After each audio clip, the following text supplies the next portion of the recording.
सरकार कई सारी योजनाओं को चला रही है जिनके जरिए अलग अलग वर्गों को लाभ देने की कोशिश की जाती है। मौजूदा समय में देश में कई तरह की सरकारी योजनाएं चल रही हैं, जिनमें से कुछ योजनाएं राज्य सरकारों की हैं, जबकि कई योजनाएं भारत सरकार की हैं। अगर आप भी ऐसी किसी योजना के लिए पात्र हैं तो आवेदन कर उस योजना के तहत मिलने वाले लाभ प्राप्त कर सकते हैं। जैसे एक योजना है प्रधानमंत्री किसान सम्मान निधि योजना, जिसे भारत सरकार चलाती है। इस योजना से मौजूदा समय में करोड़ों लोग जुड़े हैं और आर्थिक लाभ प्राप्त कर रहे हैं।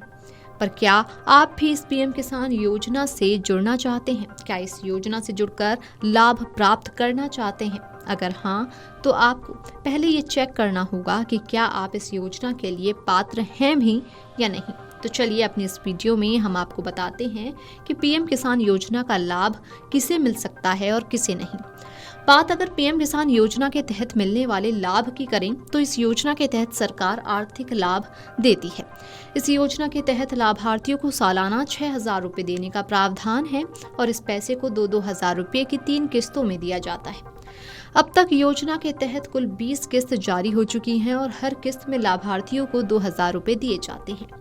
सरकार हर किस्त के पैसे को सीधे लाभार्थियों के बैंक खाते में भेजती है। सरकार द्वारा किस्त जारी करने के लिए अलग अलग राज्यों में एक कार्यक्रम आयोजित किया जाता है, जहां से प्रधानमंत्री नरेंद्र मोदी खुद ही डीबीटी के माध्यम से लाभार्थियों के बैंक खाते में किस्त हस्तांतरित करते हैं। अब अगली बारी किसवीं किस्त की है। इस योजना का लाभ सिर्फ और सिर्फ किसानों को मिलता है और वो भी जिन किसानों के पास खेती के लिए जमीन हो, वे इस योजना के लिए पात्र होते हैं। जबकि सरकारी नौकरी करने वाले किसान, 10,000 रुपये से अधिक की पेंशन प्राप्त करने वाले किसान, इनकम टैक्स देने वाले किसान, किराए की जमीन पर खेती कर रहे किसान, इन किसानों को इस योजना के लिए पात्र नहीं माना जाता है। पीएम किसान योजना को भारत सरकार चलाती है, जिसके तहत जरूरतमंद किसानों की आर्थिक मदद करने का प्रावधान है। इस मदद के जरिए किसानों को खेती से जुड़ी चीजों में मदद की जाती है। किसानों को आर्थिक दिक्कतें ना हो, इसलिए ये पीएम किसान योजना सरकार द्वारा चलाई जाती है।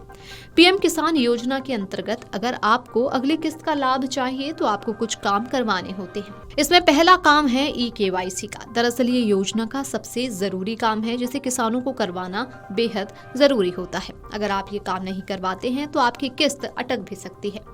योजना के तहत दूसरा काम है भू सत्यापन का, जिसे योजना से जुड़े किसानों को करवाना होता है। इसमें किसानों की खेती योग्य जमीन की वेरिफिकेशन की जाती है। अगर आप इस काम को नहीं करवाते हैं या ये काम आपका अधूरा रह जाता है तो भी आपकी किस्त अटक सकती है। इसलिए किस्त लेनी है तो आपको ये काम करवाना जरूरी है। पीएम किसान योजना के अंतर्गत जारी होने वाली अगली किस्त का लाभ अगर आपको चाहिए तो आपको आधार लिंकिंग का काम भी करवाना जरूरी हो जाता है। इसमें किसानों के आधार कार्ड को उनके बैंक खाते से लिंक किया जाता है। आपको ये काम करवाना होता है और अगर आप ये काम नहीं करवाते हैं तो भी आपकी किस्त अटक सकती है। Video desk amarujala.com। अगर आप ये वीडियो YouTube पर देख रहे हैं तो हमारे चैनल को सब्सक्राइब कर बेल आइकन दबाएं और Facebook पर देख रहे हैं तो हमारे पेज को लाइक करें।